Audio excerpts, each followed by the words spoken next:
তো hello everyone, তো guys সন্ধ্যাবেলা চাটা খেয়ে বসেছিলাম। তো বোন বলল হাই তোকে একটু সাজিয়ে দেবো, দেখি কি সাজাতে হয়। নেচার সাজা।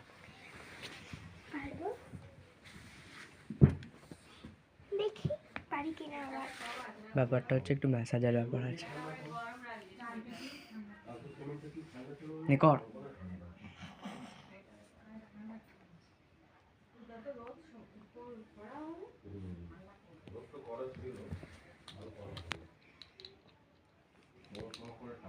কি যাবে হ্যাঁ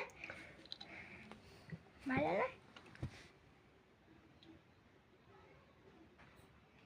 চোখে যাবে আমার, চোখ গেলে যাক। চোখ যাবে।